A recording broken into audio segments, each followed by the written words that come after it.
Utajuaje kama roho za madeni zinakufuatilia? Nafanya haya mara moja. Karibu sana upokee mwanga wa kiroho kupitia mafundisho na maombi pamoja na Prophetic Galila.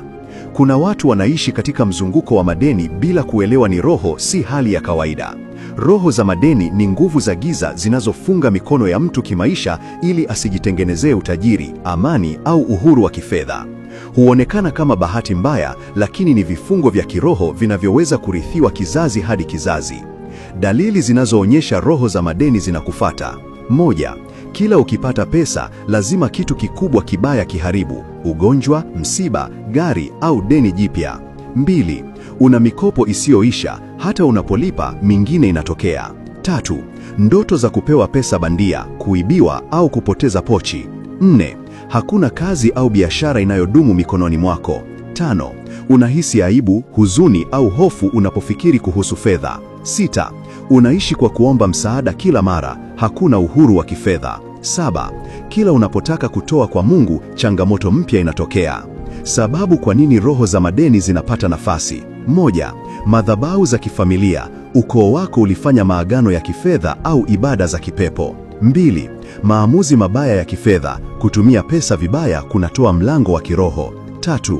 Kutotoa kwa moyo safi, unakata baraka zako mwenyewe. 4. Kukosa uaminifu, pesa zinapotea kwa sababu ya roho ya udanganyifu. 5. Kufanya kazi bila maombi, fedha hazina ulinzi wa kiroho. Mambo ya kufanya mara moja. 1. Tuba, omba msamaha kwa matumizi mabaya ya fedha na kushindwa kuwa mwaminifu. 2. Omba maombi ya kuvunja roho ya madeni, soma Kumbukumbu 28:12-13. 3. Toa kwa imani, sadaka ya shukrani au utoaji wa moyo hufunga mlango wa umaskini. 4. Anza kusimamia vizuri kilicho mikononi mwako, hata kidogo Mungu hutazama uaminifu. 5. Soma Zaburi 112 na Mithali 10:22 kila asubuhi. Maombi ya kiroho. Baba wa rehema, ninavunja kila roho ya madeni, upungufu na umaskini iliyowekwa juu ya maisha yangu. Kila madhabahu ya kifamilia inayozungumza dhidi ya baraka zangu ipoteze nguvu sasa kwa damu ya Yesu Kristo. Natangaza uhuru wangu wa kifedha, uaminifu na neema ya kustawi.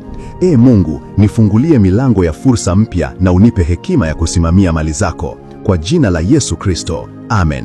Labda umehisi mzunguko wa madeni haumaliziki, hata ukijitahidi. Usibaki kimya. Wasiliana nami kwa ushauri wa kiroho, tafsiri za ndoto na maombi ya kuvunja vifungo vya kifedha. Namba ya WhatsApp ipo kwenye bio. Mungu akubariki sana. Prophetic Galila.